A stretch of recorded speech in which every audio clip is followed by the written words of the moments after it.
Dan and I had worked on lots of projects together, non-game projects, before we made Dear Esther. And I think the thing that links all of the projects that we've worked on together is that idea of hidden stories and layers of stories. And one of the things I wanted to do with the music was to embed hidden little hints and stories into it.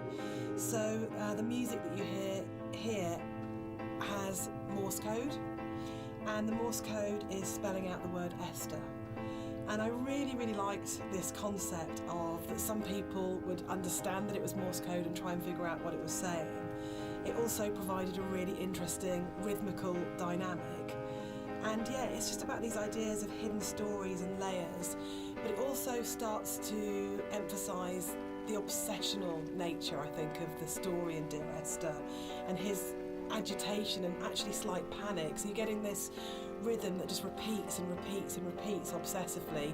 So I think even if you don't understand that it's saying Esther, and even if you don't understand that it's Morse code, you're still getting this feeling of this obsessional repetition and slight panic that he has. And again, it's kind of it's the new chapter, and it's spelling out that something has changed at this point.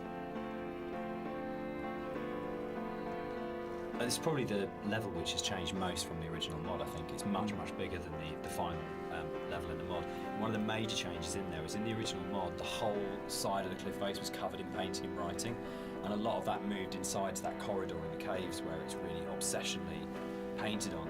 And it was really, we spent so long on that because we were trying to get it looking right, because it's one of those really interesting examples where I loved the image and the idea that you've got this guy painting the entire side of a mountain with words and symbols and things. But it was really interesting when it went into the rebuild, it just never worked. And I think it was because the environment was so crude in the mod that those symbols and that painting became the focus of the level, and it changed the feeling of the level completely, when actually that just wasn't something we could realise in any way, that not even technically, but just didn't artistically look and feel right. And I think probably sort of retrospectively looking back on it, that's about the sort of the sophistication and the subtlety that then came into the art, rather than just being, this is literally just a canvas that we write words on, to actually the environment telling its own story without the story being literally painted on it. Yeah, it was very difficult when we were experimenting with that to kind of like make it not completely unreal. Like, I think for me it was kind of, I wanted to kind of bring the player a little bit back into reality after the caves, and I think with having those symbols everywhere, it was kind of pushing them out a little bit. So I think what we came to with the kind of compromise we had, it was kind of a nice in-between. Yeah, it didn't feel like a compromise to me. It felt it felt like it didn't work, but it kind of, but those symbols were coded. Like there's the hill in the background when you're standing right at the end of the boat and you look back, and you suddenly realise that the shape of the mountain is the shape of a woman lying on a side asleep. And that, I remember seeing it for the first time around and going, it's saying the same things, but it's saying it in a much subtler way than in the initial layer. But it was definitely challenging going back to how do you have a deep, complicated, subtle art style, but still manage to have something which is very sort of stark and symbolic laid over the top. It was much more challenging. I think one of the most fascinating things for me about planning this director's commentary has been that in previous years, when we've all have talked about Esther, we've talked about the interpretation of the player, but actually going through this together, post having made it, we're still surprising each other. Yeah, and I think that's really, really interesting for me, because it shows that we left interpretation for each other, and that we trusted each other actually just to get on with it. And because we each brought our own special and unique contribution to the game, we didn't have to, in a way, talk it to death or say, you have to justify every idea you have or talk it to death or explain it. That Rob's idea that the island is very tainted and corrupt, and my idea that Dan didn't know that the whole level of the caves is a birth metaphor. I think it's really amazing that we're still finding out things about the game that we didn't know. I think it was nice when I came onto it, because Dan was basically like, he gave me a bunch of materials, but he left me to my own devices for a lot of it, and we kind of like I'd finish the level and Dan would play it and give me some feedback, but he was very kind of like hands off at the beginning, which was really nice, kind of. So a lot of my interpretations just came through that downtime where I was just kind of like going off and doing my own thing, and so yeah, it's like interesting to hear Dan talk about it sometimes, because there's some backstory that I've never even considered before, and obviously hearing Jess talk about it as well is really interesting, especially when it comes to the soundtrack. It makes me look at things in a very different way. So yeah, it's really interesting. I think for me, like making games is so inherently collaborative, and you have people coming together with different ideas and different takes on things, and in a way the least interesting thing you can do with that is to structure it all so heavily that there's no space for each individual person to bring what they're thinking to it. And I think the best games, well, for me, my favourite games are ones where you can really feel the personal footprint of each individual developer and aspects of it, and it feels like it has been genuinely collaborative, where everybody has thrown ideas into the mix and everybody is bringing something to the table rather than people are just following a kind of a really structured plan. So yeah, I think it probably is one of the reasons why Esther has had the sort of life it's had since release, is because there's 4 people if you include Nigel, all bringing very different things to it, and it gives it a huge amount of depth for something that's so simple on the surface.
I've been on holiday to Greece lots of times, and one of the things that I always really responded to emotionally was those shrines that you see on the road, and sometimes they're dedicated to saints, and sometimes they're to markate where an accident has taken place.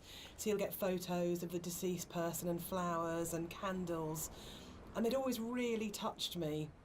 And so I said to Rob, I think it would be amazing to get these into the game somehow, and then Rob took that idea and ran with it, and I think they're so successful and they're so beautiful and they're really moving, and I think it's because you had this elemental scale, you have the island and it's huge and you have that scale, and all of a sudden you come around this corner and it's absolutely brought back to the human scale again and to that relationship of the individual. And I think the other thing that it does really successfully is it's a kind of magic realism, because there's no way that you could have all those amounts of candles lighting your way. Who's lit them? The island is empty. Who's put those shrines there? But I just think it's a really lovely bit of environmental storytelling, actually. One of the really nice things about the move from mod to the commercial version is that we had a couple of years worth of thinking about before we went back again. And one of the things that I read on a forum was that someone had constructed this amazing version of the story where they'd decided that the narrator was Paul. And I hadn't thought of that. It was never part of the original writing. And I thought, that's so amazing that as a writer, your audience can find something in what you're doing that you hadn't thought of. So it was really important when we went back in to record the additional set of voiceovers. I thought, I absolutely want to do this. I want to take this idea that's come out of the fans and to run with this and to add an entire new sort of stream of story in there. So we added in a couple of cues within the Force level that intimated much more strongly that actually Paul wasn't this other character who caused the accident, but actually you were responsible for everything. But again, it was then trying to find that balance of not overcooking it, so you weren't led to that idea, but just if you happen to have the combination of just a couple of narrative units, then you would possibly come to that interpretation. But it was really amazing to be able to say, it felt like giving something back to the fans that had enabled us to make the remake in the first place. And it's always a lovely moment as a developer to be able to recognise your fan community and kind of say, thanks, this one's yours, this one's here for you. What's fascinating to me, Dan, is that you're an atheist, but each of the 3 games that we've made are so strongly about religion, either the language or taking allegories and stories. Why are you so drawn to it? I think I'm really interested in people and the stories that make up people. And I think there is like in the Bible, like most kind of religious texts, it's not about what it is, it's about what is behind what it is, and that's what you're really getting towards, the idea of the sort of the parable or the metaphor. And it really felt like, particularly with Paul on the road to Damascus, is a story that many, many, many people know and we can understand, and it's about redemption and consequence and guilt and transformation and who you really are and what that means. And it felt like just a really strong, powerful way of making it very accessible, the narrator's kind of inner turmoil, in a kind of a story that we know really well. And there's a universality to those kind of questions that, whether it's, Christianity, whether it's Islam, whether it's kind of Buddhism, that they're asking very broadly similar questions. What does it mean to be human? What does it mean to be a good person? How should we behave to each other? How should we feel about the world we're in? And it's a really powerful way of speaking to a lot of people. I think that's always been really important as well, is that it's about saying, no matter who you are or what your kind of like outlook on life is, whether that's faith-based or secular, that we are all effectively asking the same questions. And that's why I think all our games kind of tend to be around those questions.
Is Dear Esther a depressing game or a hopeful game? For me, it's kind of like a mix of both, really. I think, like my interpretation is kind of like, always feel like kind of depressed when I think about the kind of turmoil that this guy's been going through for God knows how long, and the kind of environment he's been in, and all these events surrounding his story. But for me, I always feel like a little bit hopeful at the end.